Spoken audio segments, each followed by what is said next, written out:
On va lui faire un petit message. Alors Daniel, qui s'est décidé à parler au nom de tous, va nous faire une petite prise de parole. Madame la députée, Madame Frédérique Meunier, le message que j'ai à vous porter n'est pas le mien personnel, mais celui des hommes et des femmes qui sont ici, plus de 3000, qui sont dans les cités que vous connaissez bien de ce département, à Tulle, à Ussel et partout dans le pays, pour protester contre l'immense injustice que cherche à nous faire admettre le président de la République, M. Macron. Vous savez que l'expression qui est la mienne, je ne l'ai pas préparée, je n'ai rien écrit. Elle vient du cœur, comme l'on dit chez nous. Venir du cœur, c'est effectivement se rapprocher de ce qu'est l'être humain. Vous êtes peut-être sensible à l'être humain. Cette loi, précisément, porte atteinte à l'être humain lui-même. Il est en train de lui renier une partie de sa vie, lorsqu'après avoir conquis en 81 une des plus grandes conquêtes sociales, celle de la retraite à 60 ans, nous avons vécu le retrait de 2 ans supplémentaires. Et voilà-t-il pas qu'un personnage jupitérien veut imposer à son peuple 2 ans de plus de remise en cause de sa vie tout court.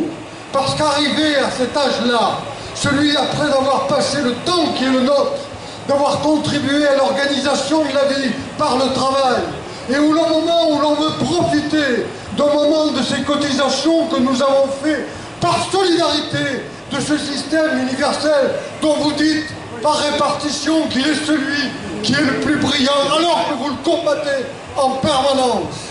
Eh bien ce projet-là, nous vous demandons, Madame la députée, de le renier et de voter contre.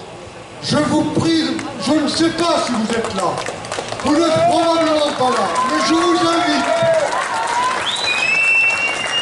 Vous n'êtes probablement pas là, mais j'invite vos collaborateurs qui sont peut-être ici présents, d'abord de prendre les photos des femmes et des hommes, des jeunes, des plus âgés, qui sont ici pour vous dire, Madame la députée, vous êtes notre représentante du peuple, écoutez-nous, entendez-nous. Je vous